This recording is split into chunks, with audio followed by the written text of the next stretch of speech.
அதே போல்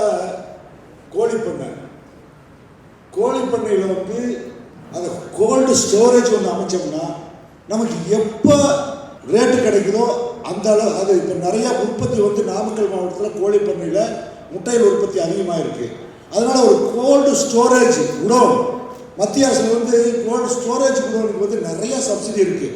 நிறைய விவசாயிகளுக்கு தெரியறதில்லை. தெரிஞ்சவங்களா சப்சிடி மட்டுமே 25-30% கொடுக்குறாங்க சென்ட்ரல் கவர்மெண்ட்டில். அது நிறையா விவசாயிகளுக்கு தெரியாத காரணத்தினால் எங்கேயோ நார்த்தில் போய் பார்த்தீங்கன்னா, நீங்கள் குண்டூர் போன்ற போய் பார்த்தீங்கன்னா, குண்டூரில் மிளகாய்க்கு கோல்டு ஸ்டோரேஜ் குடோன் சும்மா கண்ணாபின்னான்னு கட்டி வச்சிருக்கிறாங்க. ஏன் அதை நாம் பயன்படுத்த கொள்ளக்கூடாது?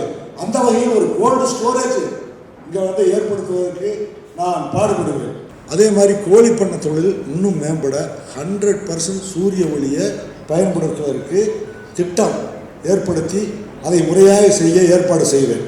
இன்னும் என்ன குறைகள் இருந்தாலும் கூட என்னிடம் நேரிலோ அல்லது தொலைபேசியிலோ நீங்கள் தெரிவித்தால் அல்லது வாட்ஸ்அப் மூலம் தெரிவித்தால் கூட அந்த குறைகளை இந்த நாமக்கல் மாவட்டம் இருக்கின்ற மாவட்டங்களிலே முதல் மாவட்டமாக வருவதற்காக நான் போராடுவேன், சண்டையிடுவேன், வெற்றி பெறுவேன் என்று கூறி, தமிழர் உரிமை மீட்போம், தமிழ்நாடு காப்போம், ஒற்றை விரலால் ஓங்கி அடிப்போம், வாக்களிப்பீர் இரட்டை இலைக்கு.